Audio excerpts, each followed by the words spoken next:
वालेकुम दोस्तों, मैं हूँ एहसान और आप देख रहे हैं एहसान एजुकेशनल कम्प्लेक्स।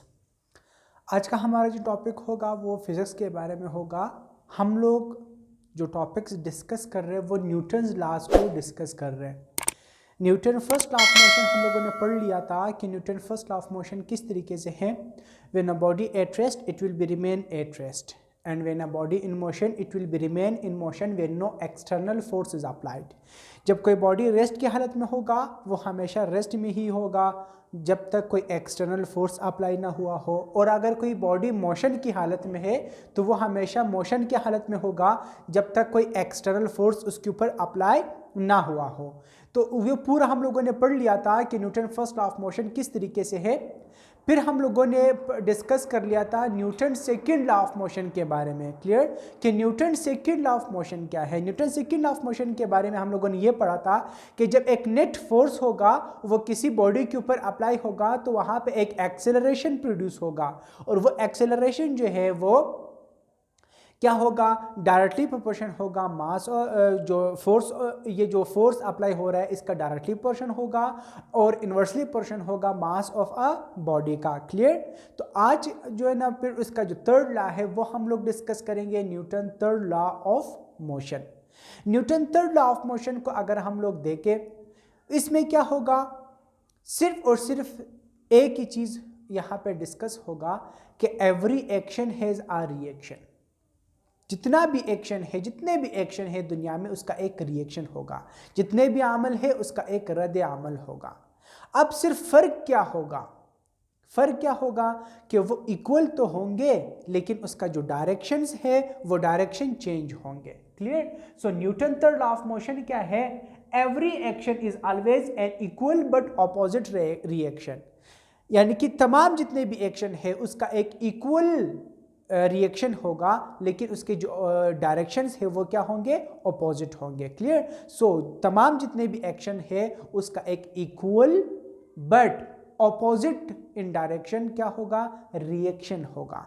डायरेक्शन चेंज होगा लेकिन उसका जो रिएक्शन है वो इक्वल होगा, ठीक है। फॉर एग्जांपल वॉकिंग और रनिंग, अब हम लोग चल रहे हैं, क्लियर, क्या है, चल रहे हैं। फॉर एग्जांपल ये फ्लोर है, फ्लोर के ऊपर यहाँ पे एक बॉडी है वो मूव करिए तो वो किस तरीके से, ये फ्लोर को अपवर्ड पुश कर रहा है बॉडी, और वो नीचे जो है वो इनवर्ड फोर्स जो है वो इनवर्ड पुश हो रहा है। तो हम उसको क्या करते हैं, ज़मीन को नीचे पुश करके हम लोग आगे निकल जाते हैं। अब हम लोग जितना फोर्स अप्लाई कर रहे हैं उतना ही जल्दी हम लोग आगे जा रहे हैं। फोर्स हम लोग ज़्यादा अप्लाई करेंगे तो एक्शन हम लोग ज़्यादा करेंगे तो रिएक्शन भी ज़्यादा होगा, मतलब हम आगे जल्दी मूव कर सकेंगे। और अगर हमारा रिएक्शन कम होगा, मतलब हम जो हमारा रनिंग है, वॉकिंग है, हमारे जो पैर है वो हम एक्शन क्या करेंगे, कम करेंगे, आहिस्ता करेंगे, तो हमारा जो रिएक्शन होगा वो भी कम होगा, वो भी आहिस्ता होगा, क्लियर। इसी तरीके से रॉकेट है, अब फॉर एग्जांपल ये एक रॉकेट है, रॉकेट का जो निचले वाला हिस्सा है यहाँ पे बहुत सारे मुख्तलिफ से गैसेस जो है वो क्या करते हैं, आउटवर्ड निकलते हैं, मुख्तलिफ से गैसेस। अब ये गैसेस जो है ये क्या है, डाउनवर्ड निकलेंगे, ठीक है। तो अब ये डाउनवर्ड निकलेंगे और इसकी जो मोमेंट है वो क्या होगा, अपवर्ड होगा। अब यहाँ पे देखना, अब फॉर एग्जाम्पल अगर यहाँ पे 5 न्यूटन फोर्स अप्लाई हो रहा है तो यहाँ पे भी 5 न्यूटन फोर्स अप्लाई होगा, और अगर यहाँ पे 10 मीटर का फासला तय हो रहा है तो यहाँ पे भी 10 मीटर का ही फासला तय होगा। मतलब जितना एक्शन हो रहा है रिएक्शन भी उतना ही होगा, लेकिन क्या है, डायरेक्शन चेंज होंगे।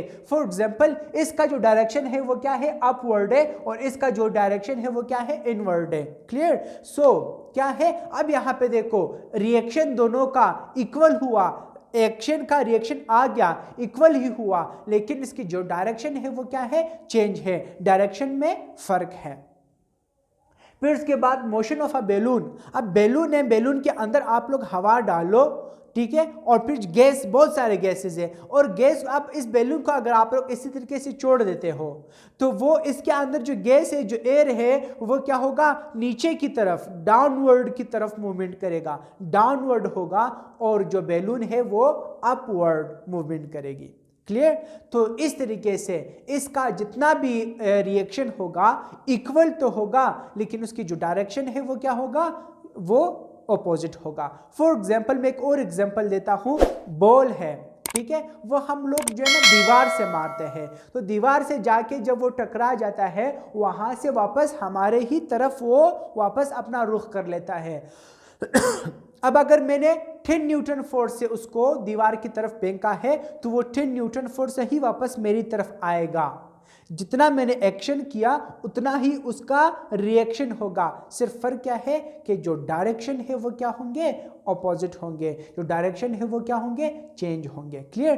क्यों? क्योंकि मैंने दीवार मेरे सामने है, जब मैंने एक्शन किया तो उसका डायरेक्शन इस तरफ था, और जब वो रिएक्शन आ गया तो उसका डायरेक्शन वापस उस तरफ। मीन्स एक डायरेक्शन इस तरफ जा रहा है और एक डायरेक्शन इस तरफ आ रहा है। क्लियर? तो ये क्या है, Newton third law of motion. Every action has a reaction, equal reaction but opposite in direction. Clear? तो ये था आज का हमारा topic, Newton third law of motion. आप लोगों के इस टॉपिक के हवाले से आप लोग को जो भी क्वेश्चन करना हो आप लोग कमेंट कर सकते हैं। तो मिलते हैं इंशाल्लाह नेक्स्ट वीडियो में, तब तक के लिए अल्लाह हाफिज। Hey there. Subscribe to my channel. And also press this bell icon.